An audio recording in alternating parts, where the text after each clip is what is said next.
laid down and said that she felt dizzy and she wasn't feeling well. It was absolutely sickening. But I am angry. You just brought me home. What kind of a sick person does that? It just is psychotic. I think she's gonna die. There's some drugs that wouldn't show up on that drug panel. And so potassium cyanide is not something that we use in dentistry. I don't even know how to acquire potassium cyanide. It just is a whole another layer of just wicked. A Colorado mother begins experiencing sudden and devastating symptoms after a morning workout.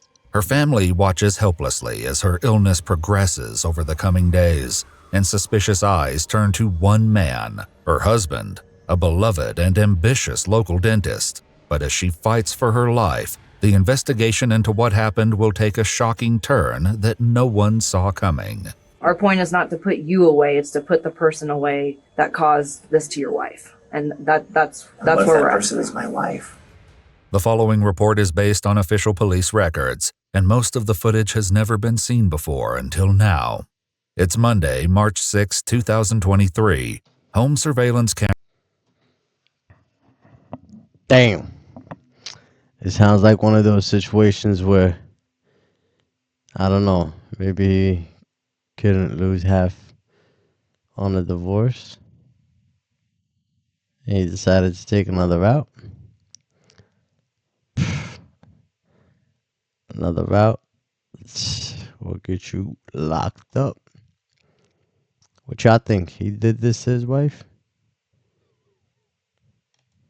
Cameras are recording as 45-year-old Dr. Jim Craig exchanges pleasantries with his wife And he a Angela doctor. before heading to Ooh. work. What was that? That was... Yeah. You got access to drugs. Well, see, babe. Goes on forever. Love you. Have a great day. I'm actually thirsty. Cameras are meant for safety. But at the end of the day, they also catch everything. Jim is headed to his Aurora, Colorado dental practice, which he's seen here promoting on YouTube in 2012. Imagine being able to build anything just by thinking about it. Meet Base 44. Hi, this is Dr. Jim Craig with Summerbrook Dental Group. One of the questions I get asked most commonly by patients is, what is the deal with all of the over-the-counter whitening products that are available out there? Jim and Angela have been married for more than 20 years by the morning of the 6th, with 6 kids and what looks from the outside like the perfect marriage. But on this seemingly ordinary day, things would go terribly wrong. They worked out. She had a really hard workout, he said. And then after that, she kind of just laid down and said that she felt dizzy and she wasn't feeling well. Angela's illness comes on suddenly, and she sends worried text messages to her husband, who immediately leaves work. She also sends messages to her sister Tony, who lives in Utah. I can't really explain because my brain doesn't want to work. Something feels really weird in my head, and my body is sluggish, and Jim's going to take me to the doctor this morning. I said, well, that's not good and a little scary. When are you going in? He took the girls to a friend and he should be home soon. I said, well, what do you think it is? She said, no idea. When Jim returns home, he finds Angela in a terrible state. There's room keys in the bathroom. Okay, I got it.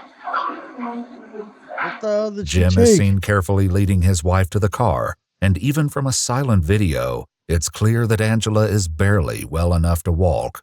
They go to the hospital, but the doctors can't figure out what's wrong. Jim brings her home that afternoon, and he later tells his office manager that Angela suspected something was off. He said that he initially thought that she had taken something, and that's what was causing all of this. And then he said, and I think she thinks that I drugged her. I was like, oh, that's crazy. And he said, yeah, the hospital ran a drug panel, and on the way home, she had made a comment like, there's some drugs that wouldn't show up on that drug panel. The cameras watch as Jim and his wife return home, Angela clearly still feeling the effects of the mysterious ailment. The next morning, she confronts him about what went down at the hospital. It may not be your fault that they didn't do their due diligence, for anything like that. But it's your fault they treated me differently. Like, I did it to myself. And, like, nothing I said could be believed. Because I didn't say you were. I'm afraid she Alright, so she's good right here. I guess she recovered. What? did this to herself. I just said, are you going to do a drug Maybe she now? felt a little bit better the next day. You think that's not enough? Neither of us said, I think she did this to herself, or I think she took drugs, or I think that. Neither of us said that. That's And how do you think it would have gone if you had actually defended me? Well, I also wanted a drug panel because you were accusing me. I wanted that for me, too. It may be the first sign of strain caught by the cameras, but as those who know the couple best will reveal, it's far from the first crack in their marriage. 6 years ago, their relationship nearly collapsed. He came home and announced that he'd been having an affair and he was leaving her. And she was distraught, of course, because she'd been trying to hold their family together for all these years. And she was trying to figure out whether she should just leave or try to fight for it or see, is he serious? You know, but she was pretty solid on the affair. But Angela didn't want to divorce, and according to her sister, the infidelity was quickly overshadowed by an even more serious incident. And then she called me one day and she was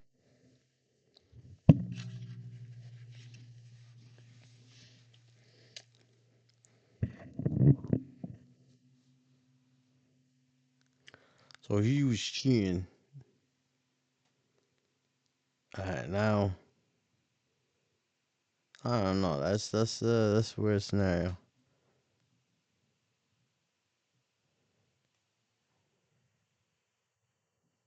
Because I'm really trying to think. He has 6 kids with this woman. So how do you? And you came out there and said it. So he wanted to divorce. mad. And I'm like, of course, nature of She life didn't want with, to. when someone's cheated on you, right?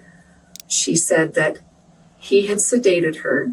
According to Tony, Jim drugged That's Angela crazy. without her knowledge so that he would have enough time to carry out his final plan, injecting himself with something that would end not only his marriage, but his life. He never went through with it, but the emotional wounds from that day had not healed by the morning of March 7th, 2023. Well, I also wanted a drug panel because you were accusing me. When texting her husband the day she suddenly fell ill, Angela wrote, "I feel drugged." Jim replied, "Given our history, I know that must be triggering. Just for the record, I didn't drug you." But I am angry. I'm angry at you, and I'm angry at them, and I'm absolutely filing a complaint about it. They didn't do anything. Except send me home and recommend that I see my PCP. And you didn't do anything. You just brought me home. You didn't even try to call my PCP or try to call anybody or try to do anything. You just brought me home. Teofimo Lopez versus Shakur Stevenson. The Ring Alright, Show. so she January seems 31st. good. Like, Watch yo, only on DAZN. I don't know what. The path to a college degree is more affordable than you think. With Sophia Learning, you could take real college-level courses. Angela's suspicions may not only stem from the drugging 6 years ago, but from something that happened much more recently. So when she texted me, she started it with, "I'm not really ready to talk yet, but I'm leaving He's Jim. done this before. He's left," how did she put it? "He's made it impossible for me to stay." Only 4 months before falling ill, Angela discovered that Jim had created a profile on a matchmaking site called Seeking.com. Before long, he'd found a woman to spend time with.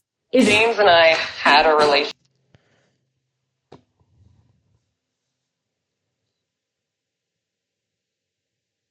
It's either he was done and he was looking for something else, and like how would I say it? Maybe she didn't accept the divorce and he just kept doing what he was doing. Or she was giving him nothing. Because when you're going out there, you're looking for something. And if you're receiving it already, I don't think, And they've been together so I don't know what to say, bro. for, honestly, I think it might have been like 3 weeks, maybe a month. Okay. And it was like November and Get a December, divorce. ended in December. This is embarrassing to admit, met him on a sugar daddy site. Okay. Did he take you on any vacations or anything? He did. That was December. We went up to Bozeman, and then his wife found out, and immediately the next day we came back to Denver. Okay. So she found out while you guys were in Bozeman. Correct. Is what he we had told only you. Okay. we didn't even spend 24 hours in Bozeman. Okay. Yeah. Jim managed to smooth things over with Angela, promising that he was merely stringing women along with attention and money, but with no intention of actually cheating. But even on March 1st, after Jim returned from a speaking engagement in Las Vegas, texts show that the mistrust remained.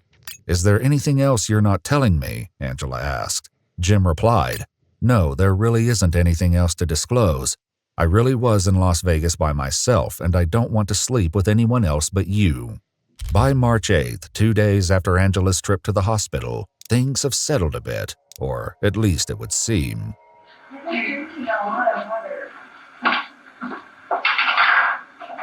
Yeah, but you haven't been eating. At all. What? And I didn't exercise today, so Yeah, that's true. Please don't exercise today.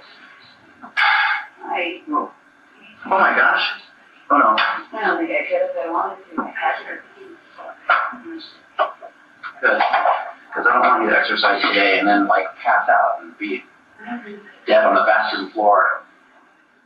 The day passes without incident, but the next day, Angela takes another sudden turn for the worse.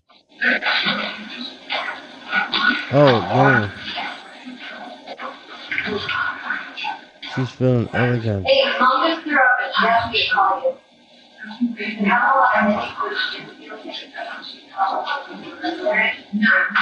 think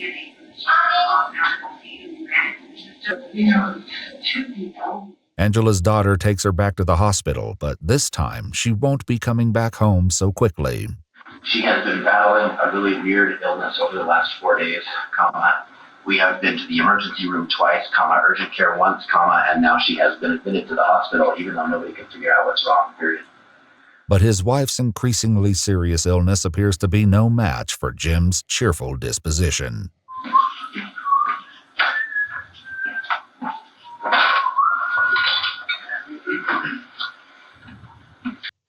Were you admitted to any New York Juvenile So he's Detention Center when whistling. you were younger? You need to know that a global settlement may be coming in 2020. He's not, he doesn't look upset. This energy would extend to Or his worried. interactions with Angela's family and friends over the next 5 days as he updated them about her condition. In one text, he says of the medical mystery, "If it wasn't my wife, this would be kind of a fun puzzle to try to work out." It's funny because 90% of the time she seems like she's doing pretty well, and then all of a sudden she'll have a crash or something. It's hard to predict when that'll happen. It just, do you understand what I'm saying? It's just back and forth, and then it's like, I know, but most of the time, 90% she get, and then she'll crash and die. But it's hard to predict when that's going to happen. We don't know. Gosh, isn't this funny? This is like a conundrum, isn't it? Crazy. But look at this funny joke. The sickness wasn't getting better, and the doctors did every MRI, CT scan, test, labs, everything. Nobody could figure out what the heck was going on. Sunday, I had texted him, just checking in. How's everything going? Going okay. She had a huge crash last night, and the doctors had a hard time reviving her They again. But interview today is a lot better. everybody. I'm hoping they will let her come home tomorrow. Her brother's driving in town, so he and my sister-in-law can help out with my kids, and I should be able to work. If my wife was going through what she was going through, the last thing on my mind would have been my patients, would have been, hopefully I'll be at work next week. None of that stuff, right? Right. My full attention would have been with my wife. Right. Did that strike you as odd? It did, yeah. And what was weird to me too is one day last week, and I don't remember what day it was, but I was talking to him on the phone, and he had made a comment, "I don't think she's going to make it through the night." On Sunday, March 11th, 2 days into Angela's hospital stay, Jim calls her sister, Tony. And he just says, and I'm telling you right now, Tony, if she dies from this, I'm not allowing him to do an autopsy. Okay, so this is where it came in. And I said, whoa. This is where She is not dying, number one. And number two, why not?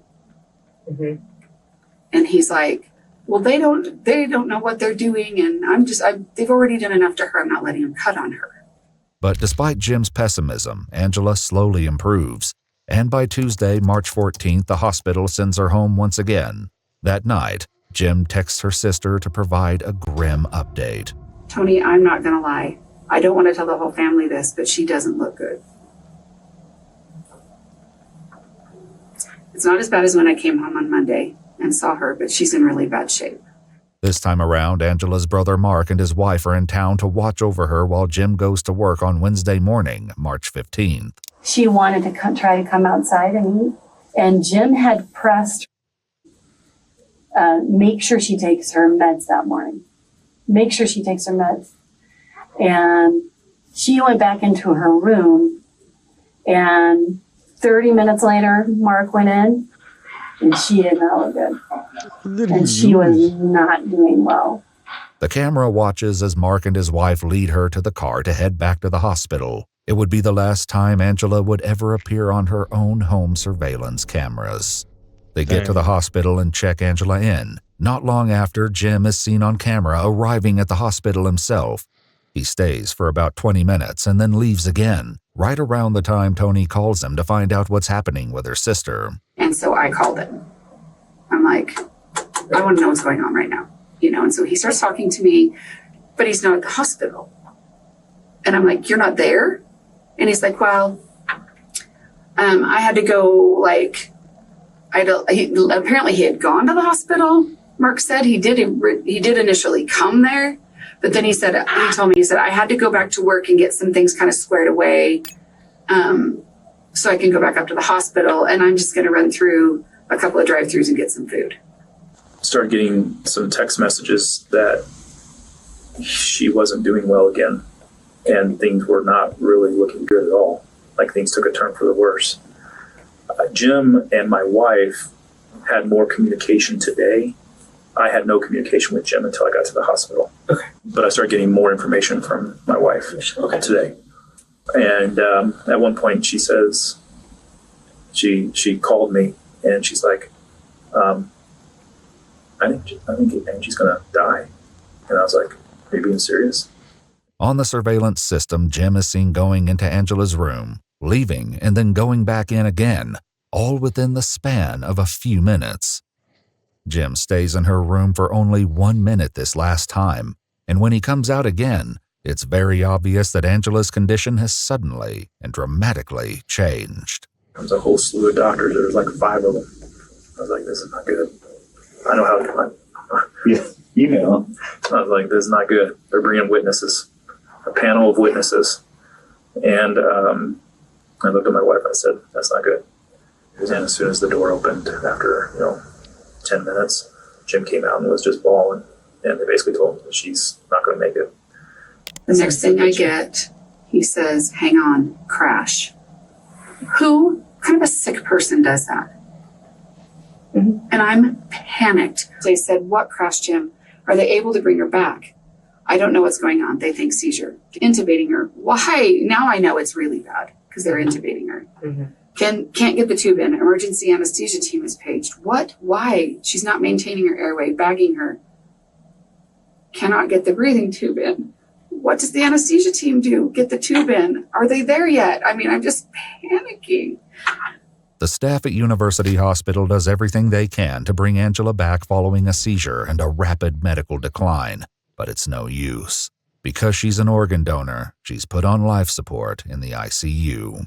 But just as her family and friends begin to face this tragic ending, an unimaginable suspicion arises. It comes via Jim's office manager, Caitlin, who reveals that she's been holding on to a dreadful secret. So I called Jackie and I told her, I'm going to tell you something and it's going to sound really insane. And she said, I know what you're going to say. I have the same thought. And I said, well, what do you mean? And she goes, well, I have the same thought that maybe Dr. Craig has something to do with this. As Caitlin continues to share, it becomes clear that this is far more than idle speculation. Damn, what's going on? Dr. Craig, his wife, got really sick. That was the first day that he left in the middle of the day to take her to the hospital. later that night, he had come back to the office. Everybody had left. I was still working. So when I was leaving, his office, like his light was off. And so I thought that he had left. And when I got to the very last operatory, he was sitting in there, and he was sitting in the dark. The light was off, and he was on the computer in there, which was really strange because he has a laptop and a desktop in his office. Caitlin would soon have a very good reason to question what exactly Jim was working on in the dark. So I left the office about 5:45, and he had texted me at 6:06 saying that he was having a personal package delivered to the office, and when it came in, to please just put it on his desk. This past Monday, the 13th, it came in. My receptionist is the one that originally got the box and opened it. And when I was putting the packing slip back into the box, I saw that it said potassium cyanide. Okay. And so I closed the box back up. I gave it to him. I looked up what cyanide poisoning was, and kind of was looking at the side effects from that, and that was everything that his wife was going through. You know who you are. You're the person that never fit in. You're the person when everybody says it's good enough, you say no, it's not. Caitlin shares this terrible secret with both of the practice's managing partners, including Ryan, who is still at the hospital. And so potassium cyanide is not something that we use in dentistry. Okay. I don't even know how to acquire potassium cyanide. I've never looked how to acquire potassium cyanide because it's never something that we would ever use in dentistry. Disturbed by the potential implications of this package, Ryan decides to tell a member of the hospital staff, just in case there is still a chance to save Angela. And I just said, I'm not accusing you of Jim of anything. I'm not insinuating anything. I'm concerned about if this is potentially reversible. See that little mistake? I know it's been a mystery of trying to figure out what's going on with Angie. God wanted him to in lieu of this get information, his punishment. If they can give her something, right? There's something. I mean, I've never Googled cyanide poisoning. I don't know anything about. It's outside my scope of practice and my realm of practice. I have no idea. It was pretty brief. It was pretty quick. It was like maybe 3 minutes. And he was obviously like, what the heck? You know, taken back by what I was saying. I was taken back by what I was saying. Angela, who no longer shows any signs of brain activity, is beyond saving. But the staff wastes no time in contacting the police. Hello, non-emergency. This is Paula. How may I help you? Hi, my name is Chelsea. I am one of the forensic nurses here at University Hospital. I am needing to make a mandated FBI report, IPV, and meeting officer response. We have a suspected potassium cyanide poisoning. It doesn't take long before Jim begins to realize that something is up. One of his first moves is to give Ryan a call. He says, Ryan, I got some disturbing news. And I said, did you say something to somebody? And I said, yeah, I did. And I told him exactly what I said to the nurse. And I said, Jim, what was in the package? I said, did you order a package? He said, kind of paused. He said, yeah, I did. I said, what was in the package? He goes, oh, it was a ring for Angie. It's going to be a surprise. And I said, Jim, that's not what was in the package. And he goes, what do you mean? And I was like, the package was opened. And he's like, no, it wasn't. I said, yes, it was, Jim. Jim, I know what's in the package. And he wouldn't admit to what was in the package. And I said, Jim, potassium cyanide was in the package. Why do you have potassium cyanide? Someone's going to kill somebody and The get away shocking with it, answer to that especially your question wife is one for that Jim 20 will give to many people before this investigation is finished. But divorced. when police go out to his house that night, his lips are sealed. All right, so we'll have to deal with him then too. So he won't be allowed either. I mean, absolutely nobody can go in. So okay, that's fine. I'm sorry. No, that's all right. All right.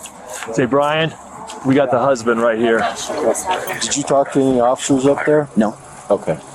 I think our detectives are going to want to talk to you. Okay. Would that be okay? I think so. Okay. I've never done this before. Do I need to do like on the shows and say I did a lawyer or something? No, you're not a suspect or anything that I'm aware of. They just want to, see what's going on here. Okay. Can you hang tight for a second? I'm going to give them a call and see what they want to, if they want you to come in or whatever. A few minutes later, the officer returns. I want to know if you'll just meet him down at the station there. I will, Talk to and him. I think I have to do that. Well, I think I have the information that they're looking for, but I'm scared to death to share it without an attorney. So I'll go down there, but I don't want to talk tonight without an attorney. Okay. But I have the information they're Well, looking yeah, for. I mean, it's And I'm not dangerous, and I'm not a flight it's risk. completely voluntary. You don't have to. I mean, we're not forcing you to go. Okay. But I do want to talk to him. Okay. I just want to do it with an attorney. Jim isn't talking, but the police tell him and his family that they'll have to stay somewhere else for the time being. Yeah, I mean, you're free to go. You're not under arrest or anything like that. I have the information, but they'll be in touch with you. Okay. When I pulled up, I thought there was a vigil going on. I didn't know. PD2. This isn't quite as welcoming, but... Well, I guess he knows everybody snitched on him, so now he's The willing next to tell day, the the truth. cops search Summerbrook Just- Dental, and two Yeah, detectives you assigned to the case dumbass, head why out you to see even Jim. did that? I'm Detective Olson. This is Detective Graw. Okay. I guess we're coming to, talk to you or kind of see if you want to talk to us. Okay. Is that something you're interested in? No. Okay. And that's fine.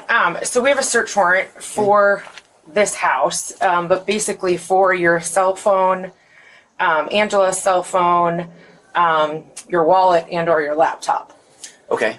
The detectives ask Jim to come out to his truck so they can photograph the contents of his wallet. So, am I a suspect in something right now then? So here's where we're at. There are questions. Yeah. And I have based answers. on what we've heard. Yeah. I know what they are, and I have the answers. Okay, well, until they're answered, it's hard to say yes or no to what you just asked me. Am I a suspect or not? Well, I guess it kind of depends. It kind of depends how this shakes out. We're hoping this takes that turn and it's not as big a deal as it sounds, but we're going to still treat it like it could be criminal until we find out otherwise. But your attorney's going to tell you I just not to talk to us without them there. I know. So, no, I guess what I mean is there's going to be a funeral coming up. I just don't want to be like handcuffed in front of my kids while I'm making funeral preps and taking off to jail. And that's why we tried to call Jennifer today, and that's why I knocked on the door lightly, and we didn't come like we're just in our jackets for the decency of your family. Later that day, Tony, who has arrived in town with several of Angela's other siblings, has two interactions with Jim that strike her as off-key. And he comes over and he goes, I have a funny story. I think you guys will appreciate it. He's like, yeah, we're in the car. He's acting mad He said, now that mom's gone, can we watch Sharknado? I looked at him. God, are you kidding me? But I thought, what is that? So now that mom's gone, everyone can do everything bad. Then he goes, yeah, I just did all of her laundry, and we're very picky laundry people. I'm like, whites do not go with any other color. I have everything separated. Half of it's dried out, and he's like, yeah, I did all of her laundry, and I stuck everything in the same load just to stick it to her. Out loud, no lie. We have got to the point where literally anybody can build a fully working app without knowing how to code. This is Base 44. This is a first look at the current industry-leading... 2 days later, on March 18th, Angela is taken off life support and passes away. That night, Detective Olson asks Jim to meet them so they can give him his phone back. But as Jim soon finds out, that's only a pretense. Oh, how are you? I'm great. How are you doing? Well, yeah. Hello. Hi. All right, Bob. You are under arrest. Okay. Okay, first degree murder. Whoa. Okay. I didn't expect this. Yeah. Sorry for that. I thought I was just getting back. As Jim is taken into custody, a detective lays it out for his brother. Just for you and the family, I mean, obviously this is shocking. From our standpoint, he's responsible for Angela's death. Okay, no doubt in our mind. In this case, then, are we just supposed to proceed through the funeral without him? Yes, he's not going to be able to get out of jail. I mean, if you guys be able to attend the funeral? No. You killer want to go to her won't have a funeral? bond, so he won't be able to get out. And I think if you really sit back and wrap your mind around it, I don't think he should be at the funeral. But he's Exactly. He's Still innocent. He's responsible. It's true. Report, right? It's true. But I just want to give you a heads up that that's why we're here, and that's why he's got a warrant for his arrest, and that's why he's in custody. But there's a vast difference between being arrested and being convicted, and there is much more to this story than meets the eye. They do have an arrest warrant for the murder of Angela. So I know that, you've expressed a few times that you have the answers and want to tell us. I just want to give you that opportunity to tell us what you know. And if you have insight on kind of what happened, or, I know you've talked to DHS, Department of Human Services, and you've kind of They use alluded when two I've talked female to you. detectives 'cause they I know just he gets wanted to just give you that soft towards females. Want that. I haven't had my phone, so I haven't been able to talk to the attorney that I reached out to. Because as you can imagine, this is terrifying for me. Mm-hmm. And you both seem very nice and like you're on my You side. see, but look, I know how yo, this look works, right and there. I don't want to incriminate myself for saying anything That's crazy. stupid or Too grimy. there are answers. There are answers, and this makes a lot of sense once those answers come out, but I don't know how to navigate this. I've never done this before. And I'm scared to death. Although Jim is still reluctant to tell his side of the story, he does have one thing he wants to make perfectly clear. I can tell you I did not kill my wife. After establishing that he won't be getting out of jail tonight because he's not been given a bond, Jim tries to see if there might be another way. And then what happens if I talk to you and tell you everything I know? Then what? Every case is different, so we can't really, I guess, give you direction, if that makes sense, because we don't know what information They you can't do have. nothing, only the judge. So we only know what we have currently. And what do you have currently? Well, that's typically how we do this, is if we're going to have a conversation, we would Mirandize you, and then you would talk to us and we would talk to you, type of thing. We don't go into all the details of what we have, because this is your opportunity to talk, really, if you want to. Oh my gosh. I have all of the answers that you need, but I can't talk. I can't. The one attorney that I've talked to has said, don't say anything because you could just incriminate yourself, and I'm totally naive at this. I don't know what I'm doing. And you both seem very nice, but I know that your job is to They all seem very help me away. Well, that's our job, is to figure out what happened. the truth. Our point is not to put you away, it's to put the person away that caused this to your wife. It ain't even sad that that's his where we're wife at. Person is my wife. With that stunning question, Jim again falls into silence. But this isn't the first investigators have heard of this explanation. Jim floated it for the first time in that phone call with his business partner. I said, why do you need potassium cyanide? And he said, he's like, there's a lot of pauses with deep breaths. He goes, I ordered it for her. And he basically said that he had ordered the potassium cyanide at her request. He bought it for her, and that it was a game of chicken. He said, I bought it. I actually didn't think she would use it. He insinuated that she took it on her own. He started saying things like, What the hell? I said, Jim? I said, yeah, it does. And I said, I think you should stop talking to me. I said, I think you need a lawyer. When detectives ask Angela's family and friends what they think about Jim's explanation, they're more than a little skeptical that Angela would do such a thing, no matter how bad her marriage was. She wouldn't take something slowly to put herself in absolute pain and fear for 10 days. I'd be surprised. Yeah, that's a crazy That way would shock me if she was. that's It's not a her bad way she went out. I will say She this, suffered. Angie, never. Back with Jim, the detectives aren't sharing their evidence, but they let him know that things aren't looking good. The information at this time leads to you. So that's why we're where we're at right now. Oh, this is horrible. Mm-hmm. Because I know how this looks. I knew exactly how this was going to look. And so I don't know. I'm so sorry. I don't know, Detective Wilson. No, you don't have to be sorry. I mean, this is a scary situation. We're not here to pretend that it is. Yeah, it's really scary. And My that's kids why could lose both of their parents. And I didn't do this. And I don't know how to exonerate myself. I don't know what to do. all I can just say is I'm sorry, and I'm sorry that we're here and in this situation. I am too. Yeah. I'm sorry that I didn't just let her go through with this years ago. Jim never goes into further detail with the detectives, but the investigation is still very much in its infancy. Police have obtained the surveillance footage from Jim's house, from which they hope to find a smoking gun. But the videos seem to show all the hallmarks of a loving, happy couple in the days leading up to Angela's illness. Jenny's been acting weird since we started using Monday.com. I'm almost certain it's imposter syndrome, which is weird because she's the best campaign manager on our team. My theory? It's Monday's sidekick. Not quite breaking. Yeah. Father,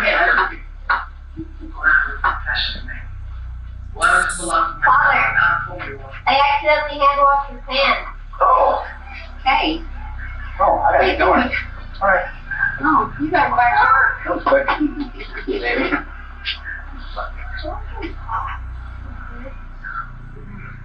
But perhaps there are signs of something darker underneath the surface, even if only in retrospect. Every time I get a package in the mail, now I'm like, I ordered stuff. Oh, good. My custom shoes that I've been ordering are starting to come in. Oh. What? Your custom shoes that you've been ordering? How many are there? I think 3 pairs. That is super blue. I know, I like it. Okay, what are you gonna wear with it? My gray suit and a blue shirt when I speak in Las Vegas. Jim went to Las Vegas a few days after that conversation, and it was there that he met another woman, an orthodontist from Texas named Karen. Police want to speak with her next, and fortunately for them, she happens to be in town. Hi, Karen. Yes. I'm Sergeant Lawnecker with the Aurora Homicide Unit. We've taken Jim into custody for homicide, and I was wondering if you have a minute to speak with me. Can I, Yeah, get dressed, yep. So, I don't know, basically, obviously, I didn't find you by a miracle. We are aware of yours and Jim's relationship, and basically your emails and stuff back and forth between each other. And he's been taken into custody for killing his wife. So I don't know. He already had the other obviously chick ready we with consider him you to be a motive for him. in a hotel. She probably came back with him, and he let her stay in a hotel while he. It's crazy to do that. I don't know what kind of communications he's had with you about his wife and what's been going on with her. We have noticed that you seem to come to Denver when his wife was in the hospital, and I don't know if that's just what kind of timing is, that is, or what he's telling you, or how you guys are setting up when you're going to come out here. So I don't know if you can shed any light on any of she that. was a side piece trying to be The the search main. of Jim's email account shows messages between the two of them, some of which show Karen's travel itinerary. One trip overlapping with Angela's first extended hospital stay, and a second trip overlapping with Angela's final crash and eventual death. But Karen says those dates are misleading. I had a ticket for the 8th that I changed to. You didn't come out here then? No. Okay. I had Southwest, so it was free to change. Okay. So I just changed the dates to the 16th. So this is the first time you've come out here? Mm-hmm. How did you meet him? At a meeting, dental meeting in Las Vegas. Though Karen acknowledges that she's out here to see Jim, she says that their relationship is not as far along as their messages might suggest. I mean, we shared a lot of, personal information kind of quickly, just like history and, I don't know, kind of but we haven't been physically intimate or that kind of thing. So you have not been sexually intimate with him? What was the purpose of some of those text exchange or email exchanges then? Because they're very sexually explicit. What was the purpose of them? I mean, I guess I find it hard to believe that he would send something like that to you without having some kind of sexual relationship with you. I mean, there's been physical intimacy to some degree, but we haven't had intercourse. Okay. Karen says that Jim told her that he and Angela had filed for divorce in January, a month before they met in Las Vegas. He said, I'm going to sit down with her tonight. We're He's going to start definitely to lying if talk he's a cheater. what He's cheating, he's lying. just about the kids, about how things are going to look during mediation, things like that. Damn, that's crazy, bro. She had said that she probably was going to. And his wife looks better than her. Is, you know, and That's what's just, crazy. they had been just kind of talking about what things were going to look like. He said, he did tell me when they You talked could have gotten a that divorce. night, This is why it was driving I'm me kind of crazy. worried that she might hurt Get a herself. divorce. Leave. So we've had a history with that. Has he talked to you at all about buying cyanide? No. Any other poisons? Anything like that? The detective decides to set Karen straight on what Jim has been up to. He's never told her he wants a divorce. He's never told her there's no talk of him moving out with the kids. She has no idea anything about a divorce. He's purchased poisons, and she's now dead because of poisons. So a lot of the things he's told you, assuming you've told me the truth, are all nonsense. Sorry to be the bearer of bad news, but I mean, the real victim here is his wife. Exactly. Introducing the new GLP-1 pill on Ro. It's the same weight loss ingredient as the shot, now in a pill. The next morning, Karen talks to Detective itchy Olson. sometimes. She shares the conversation she had with Jim after Angela passed, in which he talked about all the things he would need to do to get his affairs in order. Life insurance was in that string of thought, and I was like, oh, is life insurance going to change if this is, self-inflicted? And he said, no, I got a policy that doesn't have that, that has an exclusion for that due to our history. While Jim's explanation about the life insurance lines up with his story that Angela did this to herself, it also opens the door to another possible motive. And according to Ryan, Jim could use the money. It was in January where we decided as a company that we could not continue to pay his creditors from his first bankruptcy at the level that we were paying it, and he was going to have to take some more involvement in it. And he was going to take a pay cut a little bit. So I know that probably creates some financial pressure on him a little bit. So we've put in about $350,000 into saving his. According to Elizabeth, the woman Jim met on Seeking.com and took to Bozeman, Montana, this financial strain didn't stop Jim from spending his money. Did he give you, I'm guessing he paid for that trip, correct? Correct. Yep. And then did he give you any more funds other than just the trip? He did. Yeah. And how much was that? I want to say in total it was probably about $9,000. Okay. It was for the monthly allowance that we had talked about as part of a traditional sugar daddy, sugar baby relationship. According to prosecutors, Jim was the sole beneficiary on more than $4 million of life insurance policies in Angela's name. But Karen, who still believes that Angela may have caused her own tragedy, is concerned about their 6 kids. I mean, obviously my hope is that I'm right and that they don't lose a mom and a dad, No, I agree.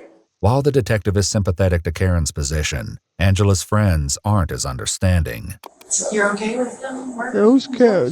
Karen is the side chick, right? I was just like, That's crazy. okay. And we interviewed her the night he was arrested, and then I interviewed her again this morning. And really, it was just to get to the bottom of, did she know? Right. Like, is she a core conspirator? Were you involved? I don't think she knew. I think he schmoozed her and Oh yeah, like did ever so. I mean, she probably also doesn't know he's broke too. So her life has been blown up as well. I don't think she. I mean, obviously, she didn't ask for this. Indeed, it's clear that the fallout from this case has affected everyone involved at the deepest level. It just is psychotic. It just is a whole another layer of just wicked. So this is Ryan's wife? Watch your kids. Who does that? And I know we don't know anything, but just the thought of who does that. Indeed, not even Detective They're Olsen not is there immune for to the your emotional drama. weight of this tragedy. I have never broke down. This case, I feel so bad. It is tragic. I hate these kids. It's just we have little kids that we deal with. Well, I just It's just so. so the kids are Detective in is like- denial. They will not believe for 1 second that he would do this, and I understand why. Now in jail, Jim is determined to prove his innocence one way or the other, and it's to one of those kids that he turns to for help. He sends a letter to his oldest daughter. "I'm going to ask you to help me with something really hard," he writes. "We need to make a deepfake video of Mom saying she asked me to order cyanide and that she was going to take it herself." It's only the beginning of Jim's efforts to exonerate himself, as demonstrated done. by a call police make to the Yeah, mother well, of he's his guilty cellmate. anyway. So in the letter that is addressed to both, it says Becca How and long we Will. got? So I 10 presume more obviously minutes. you This go by video Becca is sometimes. long.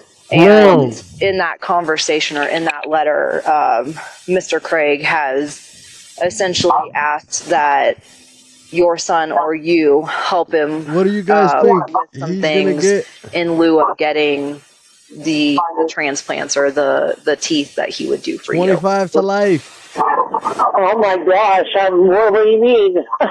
So basically, he has asked, that, whoever responds to him doesn't use their legal government name, like they use like a code name, or they use, even if it's like a nickname, you know what I mean? But that way that you guys would not be traceable to him.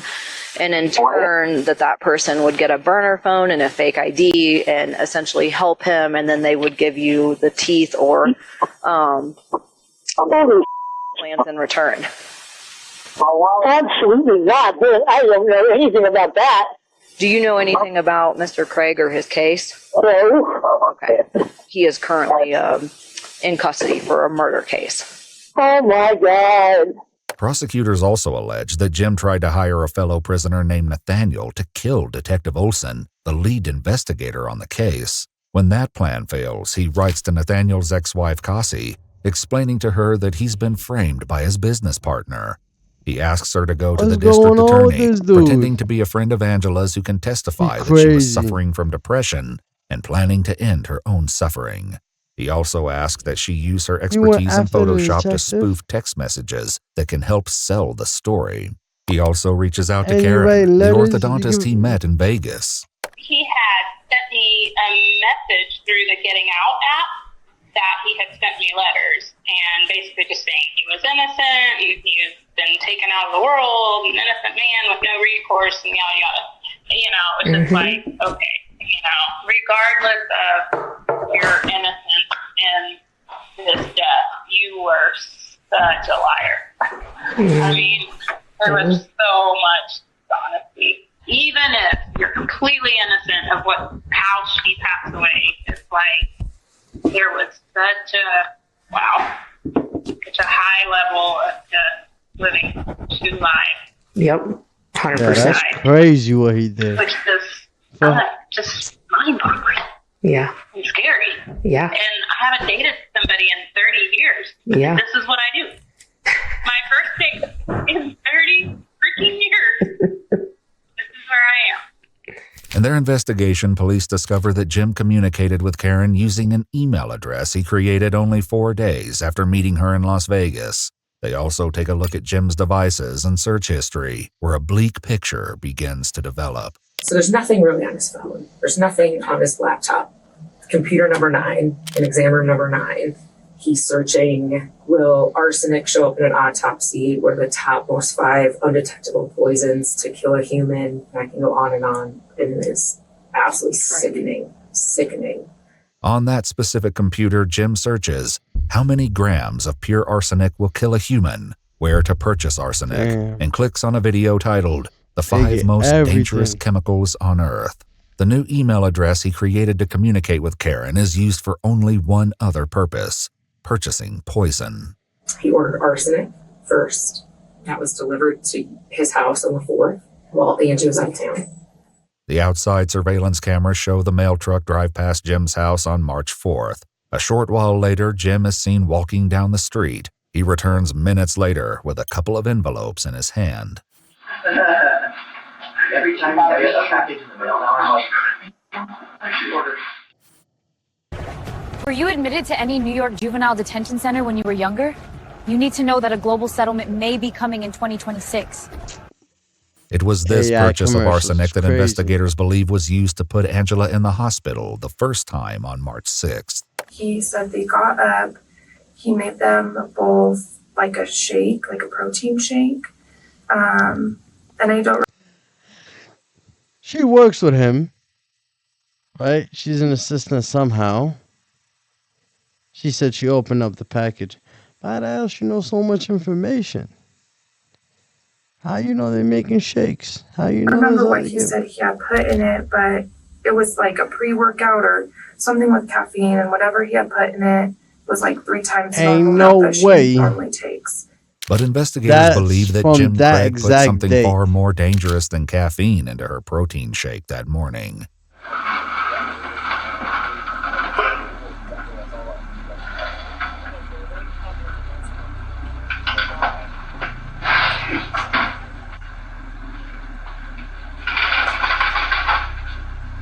Damn, it's crazy when you can't trust your own partner.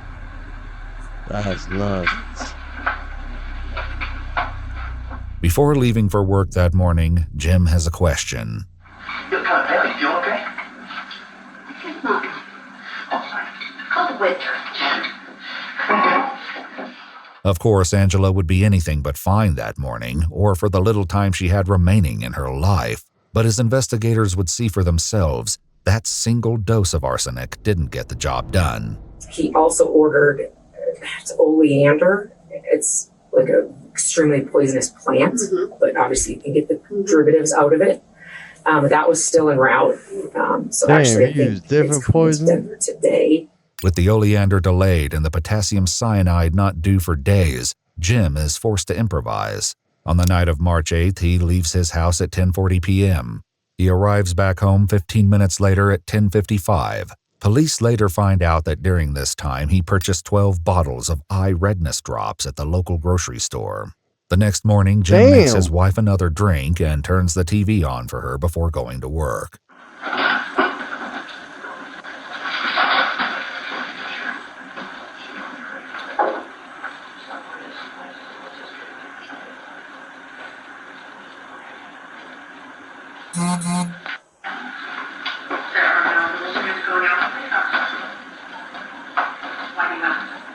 I was just curious.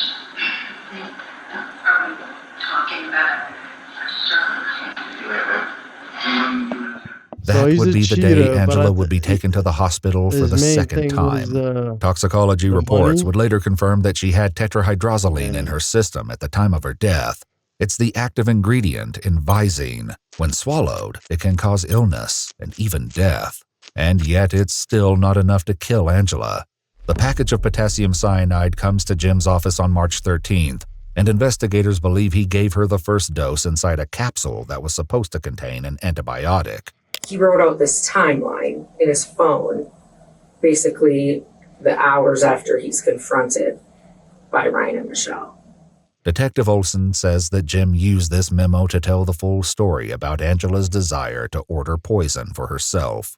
And that she finally said, I'm just going to do it. And he said, fine, I'm done. I'm done trying to save you. I'm not going to save you this time. He said that he took the clindamycin and put potassium cyanide in the capsules.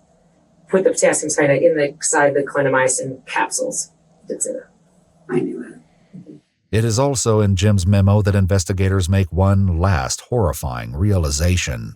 Even after Angela was rushed to the hospital for a final time, Jim was apparently not done yet. He says he went to university, gave her a syringe, just no doubt in my mind, can't trust gave it to her. nobody. And then he left the room and said, like her arm hurts. It's weird how she didn't and he came taste back none of the and the syringe was empty poison. and that she Well, she knew she was drugged. at university. He said it.